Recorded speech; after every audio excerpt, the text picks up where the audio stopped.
नमस्कार दोस्तों, इन्फोटॉस की बहुत ही फ्रेश एपिसोड में आपका स्वागत है। तो चलिए शुरू करते हैं। आज की दोस्तों सबसे पहली अपडेट निकल कर आ रही है हमारे देश में 5G टेक्नोलॉजी की टेस्टिंग को लेकर, जहां पर हमारे देश के जो रूरल एरियाज है वहां पर भी जो 5G टेक्नोलॉजी है उसको लॉन्च करने के चलते हमारे जो डिपार्टमेंट ऑफ टेलीकम्युनिकेशंस है उनके द्वारा गुजरात के गांधीनगर डिस्ट्रिक्ट के अजोल विलेज में जो 5G टेक्नोलॉजी है उसके ट्रायल स्टार्ट कर दिए गए हैं। एंड ये दोस्तों हमारे देश का फर्स्ट 5G टेक्नोलॉजी ट्रायल है जो कि रूरल एरिया में स्टार्ट किया गया है। सो बेसिकली दोस्तों जैसा कि आप जानते हैं कि हमारे देश में जो 5G टेक्नोलॉजी का लॉन्च है वो काफी पास ही है। एंड नाउ हमारे देश के जो रूरल एरियाज है वहां पर भी ये जो 5G टेक्नोलॉजी का लॉन्च है इसको फर्दर स्पीड अप करते हुए हमारा जो डिपार्टमेंट ऑफ टेलीकम्युनिकेशंस है उन्होंने हमारे देश की दो प्राइवेट कंपनीज जो कि स्पेसिफिकली टेलीकॉम रिलेटेड वर्क करती हैं उनके साथ में जो 5G ट्रायल है ये स्टार्ट कर दिए हैं, जिसके अंतर्गत 360 degree virtual reality content playback, a virtual reality connected classroom, 5G immersive gaming, artificial intelligence, इस तरह की जो टेक्नोलॉजीज हैं जो कि 5G रिलेटेड हैं उन पर टेस्टिंग स्टार्ट की गई है।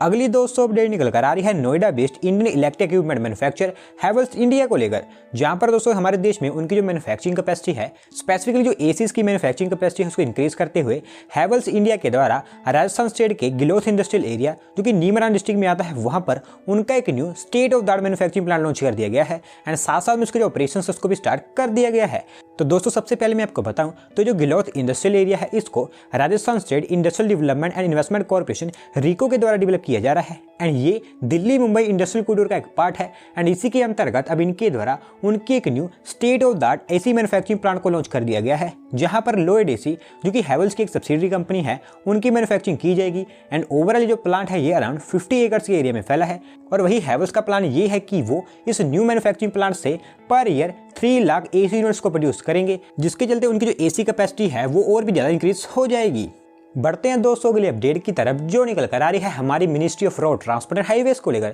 जहां पर तो हमारे देश की नेशनल कैपिटल दिल्ली को यूपी स्टेट की कैपिटल लखनऊ से डायरेक्टली कनेक्ट करने के लिए हमारे minister of road transport and highways mister Nitin Gadkari ji के द्वारा एक कहा गया है कि वो इन दोनों सिटीज को डायरेक्टली कनेक्ट करने के लिए एक न्यू लिंक रोड का कंस्ट्रक्शन करेंगे जो कि एक एक्सप्रेसवे की तरह होगा। एंड इसके चलते आने वाले समय में इन दोनों सिटीज के बीच में जो एग्जिस्टिंग ट्रैवलिंग टाइम है वो कम होकर आधा हो जाएगा। सो बेसिकली दोस्तों दिल्ली से लखनऊ के बीच में Yamuna expressway and Agra Lucknow expressway इनका सहारा लेकर ट्रैवल करना पड़ता है। एंड इसके चलते दिल्ली से लखनऊ के बीच में जो ट्रैवलिंग टाइम है वो अराउंड 7 घंटे का पड़ता है। लेकिन दोस्तों ये जो लिंक एक्सप्रेसवे होगा जिसके बारे में कुछ ज्यादा इंफॉर्मेशन तो नहीं प्रोवाइड करवाई गई है, इसके बन जाने के बाद में इन दोनों सिटीज के बीच में जो ट्रैवलिंग टाइम है वो 7 घंटे से कम होकर 3.5 आवर्स का रह जाएगा, जिसके चलते आप कह सकते हैं कि जो डिस्टेंस भी होगा वो काफी कम हो जाएगा। और एज ऑफ नाउ जैसा कि मैंने आपको बताया कि इसको जो ज्यादा इंफॉर्मेशन है उसके बारे में तो कुछ नहीं बताया गया है, क्योंकि करंटली इसके जो प्लान्स है उन पर काम किया जा रहा है। एंड जल्दी जो प्लान बनकर तैयार हो जाएगा तो उसके बारे में आपको बता दूंगा।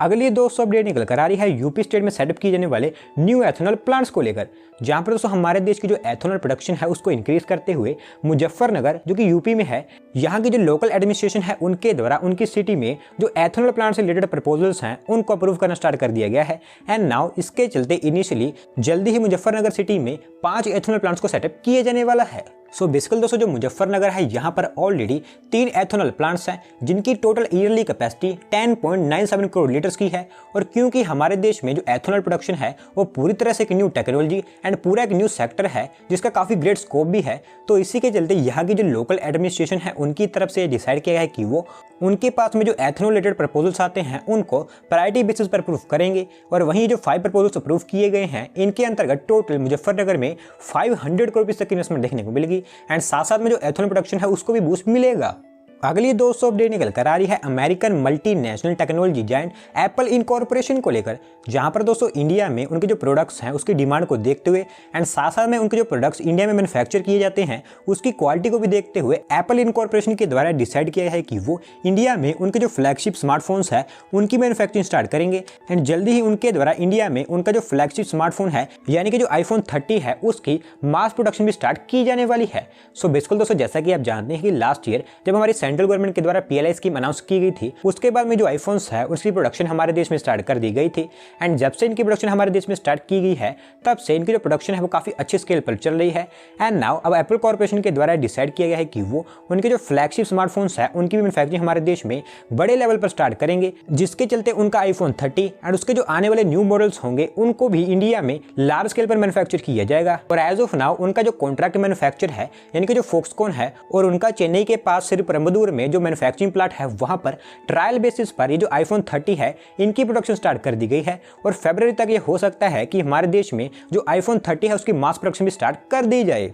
अगली दोस्तों अपडेट निकल कर आ रही है Indian automotive manufacturing company Tata Motors को लेकर, जहां पर दोस्तों हमारे देश में स्पेसिफिकली उनका जो ईवी बिजनेस है उसके लिए टाटा मोटर्स के द्वारा उनकी एक न्यू होली ओन सब्सिडरी जो कि स्पेसिफिकली ईवी बिजनेस से रिलेटेड काम करेगी उसको उनके द्वारा सेटअप कर दिया गया है, जिसका नाम टाटा के द्वारा टाटा पैसेंजर इलेक्ट्रिक मोबिलिटी रखा गया है एंड इसका जो कैपिटल आउटले है वो 700 करोड़ रुपीज का है। तो दोस्तों सबसे पहले मैं आपको बताऊं जो टाटा मोटर्स है वो एज ऑफ नाउ हमारे देश का जो इंडियन ईवी मार्केट है वहां पर काफी अच्छे ढंग से काम कर रहा है एंड करंटली हमारे देश का जो ईवी पैसेंजर मार्केट है वहां पर जो कि स्पेसिफिकली 4 व्हीलर्स का है वहां पर टाटा मोटर्स का शेयर अराउंड 70% तक का है एंड नाउ दोस्तों इस शेयर को और भी इंक्रीज करने के लिए इनके द्वारा इनकी जो न्यू सब्सिडरी कंपनी है इसको लॉन्च किया गया है, जो कि हमारे जो इंडियन मार्केट है उसके रिक्वायरमेंट्स के अकॉर्डिंग जो न्यू ईवी प्रोडक्ट्स होंगे उनको डेवलप करेंगे एंड इनकी जो न्यू कंपनी है इसको हमारी जो मिनिस्ट्री ऑफ कॉर्पोरेट अफेयर्स है उनकी तरफ से अप्रूवल भी दे दी गई है एंड साथ साथ में इस कंपनी का जो सर्टिफिकेट ऑफ इनकॉर्पोरेशन है वो भी इशू कर दिया गया है। बढ़ते हैं दोस्तों अगली अपडेट की तरफ जो निकल कर आ रही है हमारे देश में न्यूली रिलीज किए गए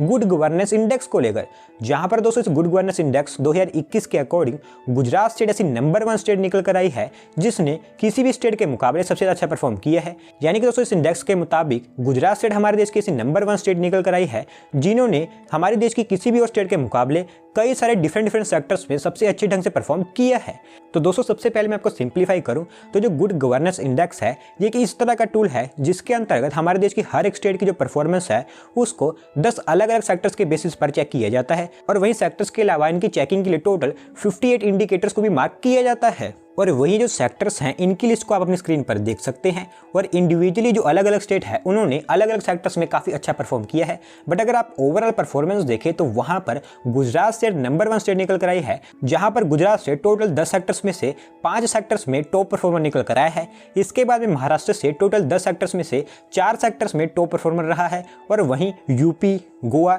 इस तरह के जो स्टेट्स हैं उन्होंने भी काफ़ी अच्छा परफॉर्मेंस दिखाया है। आज की दोस्तों लास्ट अपडेट निकल कर आ रही है महाराष्ट्र स्टेट में सेटअप किए जा रहे एक न्यू हाईवे को लेकर, जहां पर दोस्तों फाइनली काफी लंबे समय के बाद में मुंबई नासिक हाईवे की एक न्यू स्ट्रेच जो कि वडापे से थाने के बीच में बनेगी जिसको भिवंडी बाईपास भी कहा जाता है, इसका कंस्ट्रक्शन स्टार्ट कर दिया गया है। तो दोस्तों जो भिवंडी बाईपास प्रोजेक्ट है ये एक 4 लेन हाईवे प्रोजेक्ट है जो कि भिवंडी टाउन को बाईपास करते हुए मुंबई को कल्याण, भिवंडी, नासिक, नॉर्दर्न महाराष्ट्र एंड हमारे देश का जो नॉर्दर्न एरिया है उससे डायरेक्टली कनेक्ट कर देगा एंड ओवरऑल जो बाईपास है ये अराउंड 21 किलोमीटर का होगा जो कि काफ़ी वाइड रोड होगा। और मैं आपको ये भी बता दूं कि जो बाईपास प्रोजेक्ट है ये काफ़ी लंबे समय से प्लान किया गया है और एक्चुअली इसकी जो प्लानिंग थी वो उस समय की गई थी जब हमारे minister of road transport and highways mister Nitin Gadkari ji Maharashtra state के PWD मिनिस्टर हुआ करते थे एंड नाउ फाइनली 1182 करोड़ रुपये स्पेंड करके हमारी जो NHAI है उनके द्वारा जो मनी है वो दी जाएगी और मई 2023 तक इसका जो कंस्ट्रक्शन है उसको